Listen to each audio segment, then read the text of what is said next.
Rapat na ginagawa ay tama lamang para sa kabutihan ng bansa, ng bayan, para sa nasasakupan nating kapakanan at ipinagkatiwala sa ating kamay. Ang pagiging lingkod ay hindi nag-iisip kung ano ang para sa atin. Hindi hahanapin kung ano magagawa o maibibigay nila sa atin. Bakos ano ang ating maibibigay, ano ang ating magagawa para sa kanila. Sila muna bago ang ating sarili. Ngayon na Paging Remil, pagtulong, ito po sa stage, Remil. At hindi natin ipagbubukas, walang hinihintay na kapalit.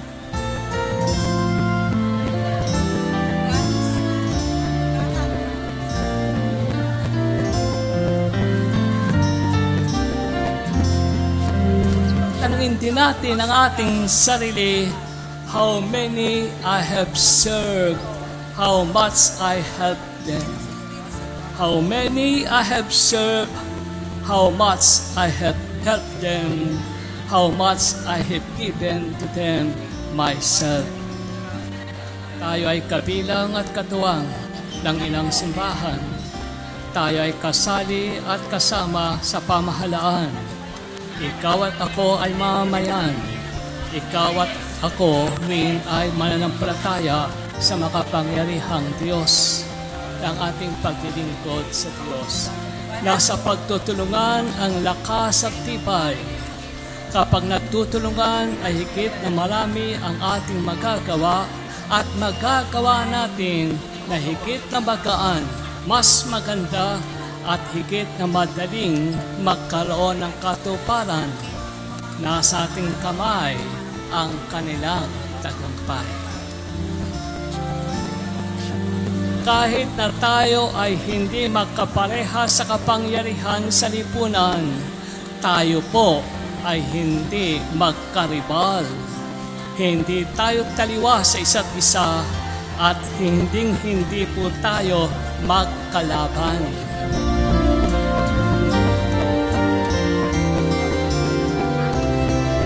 Kaya naman anuman tayo ngayon ay dahil lamang sa paglilingkod sa tao. At ang inaasahan sa atin ng simbahan o ng bayan ay sila ay ating paglingkuran.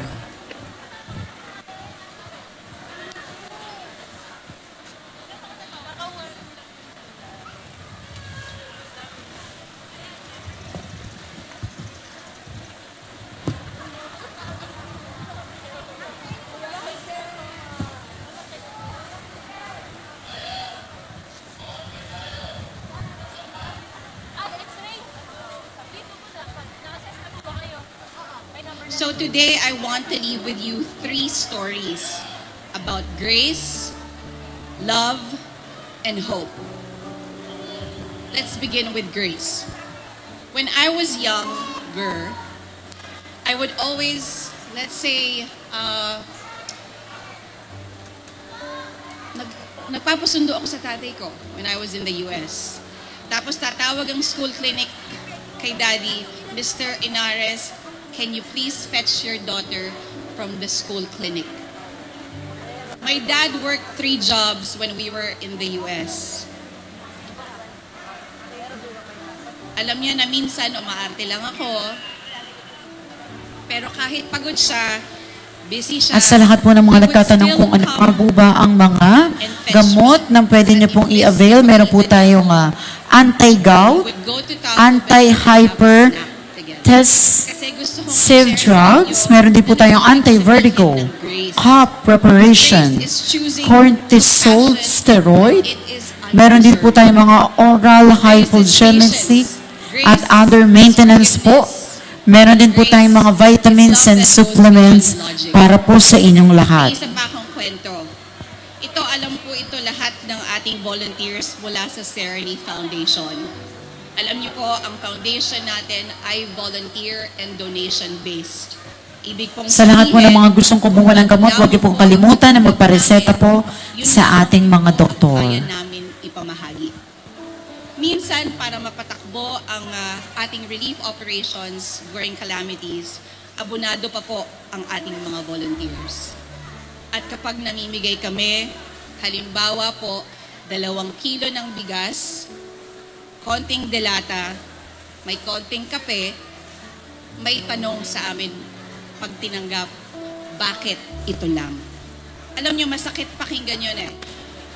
Kasi alam mong pagod na pagod yung mga volunteers namin. Dahil galing din sa bulsa nila yon. Pero dito ko naintindihan ang ibig sabihin ng grace.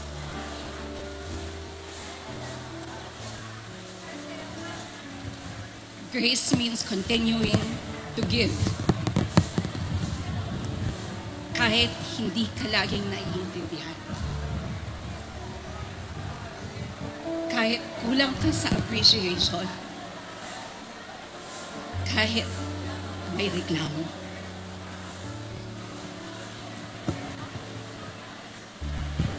Grace is serving not because people deserve it, but because God called us to love them anyway. At dito ko rin gusto ipasok sa inyo ang simpleng mensahe. Choose to be kind, always. Kasi hindi mo alam kung anong pinagdadaanan ng taong nagsabi sa inyo, bakit ito lang? Hindi mo alam na gutom na pala sila. Baka pagod na sila.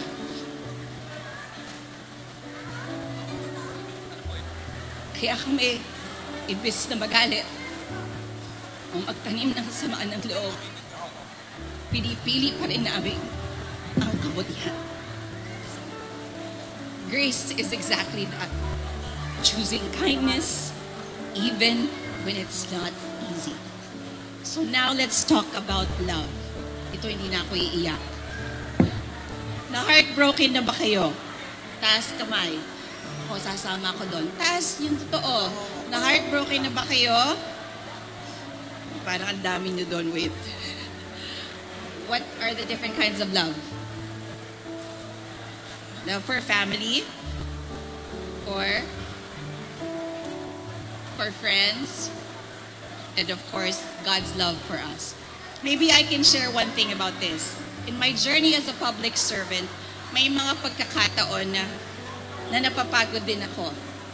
Feeling ko hindi sapat yung ginagawa ko. Pero every time na bumabalik ako sa Kanya, ramdam ko na hindi ako nag-iisa. And that love gives me the strength to continue every single day.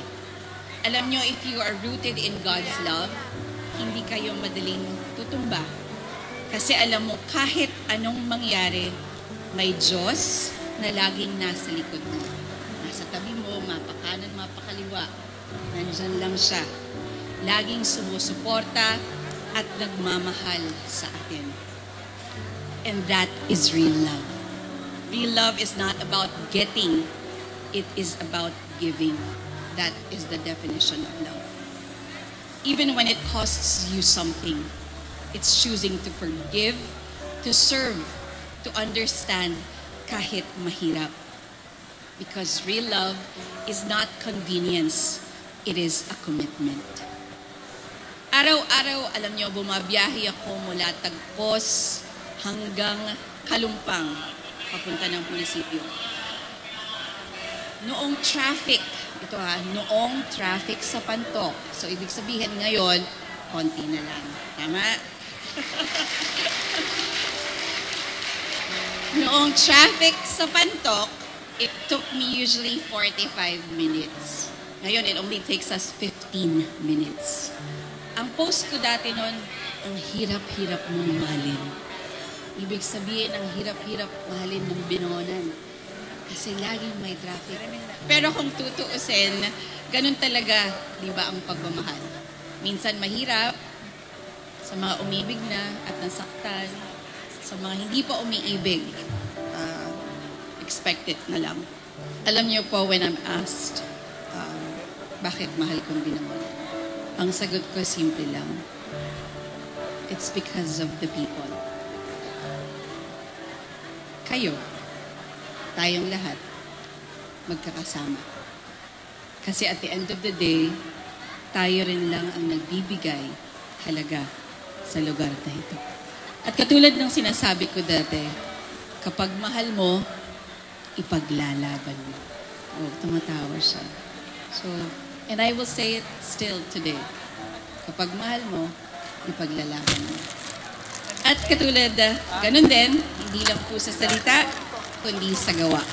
So that brings us to my last story about hope. Lahat kayo nangangailangan ng pag-asa, right? Okay. Kasi kapag walang pag-asa,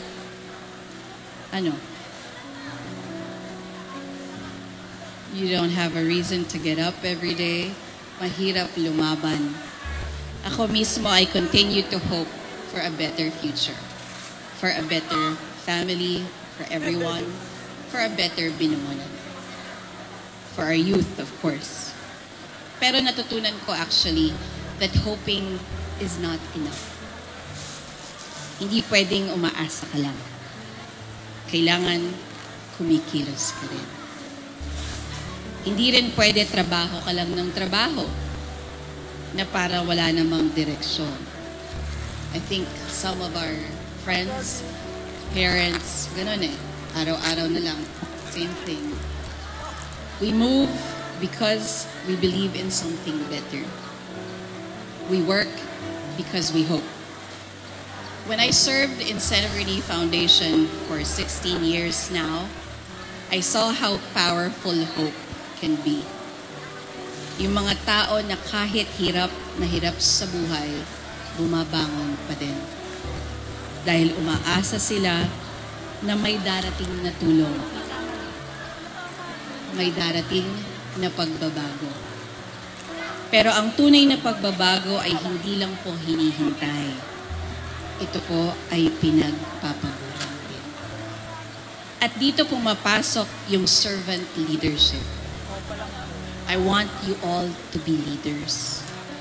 Every single one of you here. There's a reason why you're here. Because you can be leaders. Mga leader na hindi lang umaasa, kundi yung unang kumikilos. Unang nagsasakripisyo. At unang nagbibigay ng pag-asa sa iba, sa mga kasamahan nyo. Kung iisipin natin, lahat naman ng pagmamahal ay may kasamang pag-asa. Kasi kung mahal mo ang isang tao o isang bagay, hindi ka titigil sa kasalukuyan lamang. Lagi kang may inaasam para sa kanya, tama? Lagi kang pipiliin mong umasa. Pipiliin mong maniwala. Pipiliin mong kumilos para sa mas magandang kinabukasan. And I'm sure that goes for your parents. Every one of us here and your friends also can be part of the solution. Hindi natin kailangan maging gobernador. Hindi natin kailangan maging mayor or presidente. Sabi nga nila, hope is contagious. At kung ang bawat isa sa atin ay nagdadala ng pag-asa, magsisimula itong humahanap. So ilan kayo ngayon dito? You're what? 200. 201. Add nyo na ako doon. It starts with us, right? It starts with me, it starts with you. And of course, we would like to this morning, we would like to acknowledge the presence of our Konsihal, Dr. Angelito de la Cuesta. Ang ating pangarap para sa Binawan. Isang bayan na mas maayos, isang bayan na mas maganda, mas makulay para sa lahat, at mas pinahahalagahan ang bawat isa. So with those three, grace, love, hope, ano ang gusto kong iwan sa inyo? Una, tandaan nyo na grace is choosing to understand over judgment. Pangalawa, love is about service. Because God's love for us becomes real when we start with others. At pangatlo, hope is about action. Because hope that is alive moves us to serve, to act, and to build. And we choose to be kind in everything that we do. We become the living sign of God's love and hope in our community. So para sa inyo, 200 na kabataan na narito ngayon, oo, totoo, kayo ang kinabukasan ng bayan. Pero kayo rin ang pag-asa natin ngayon. Okay? Kaya sana wag niyong kalimutan, wag niyong sayangin ng pagkakataon na binibigay sa inyo. Wag lang kayong mangarap, kumilos kayo. Wag lang kayong magmahal, maglingkod din kayo. Wag lang kayong umasa, maging pag-asa kayo sa mga kasamahan ninyo. Muli po, maraming salamat po at kayo po ay nakasama ko ngayong umaga at lagi niyo pong tatandaan, kayo ang mahal kong binamahal.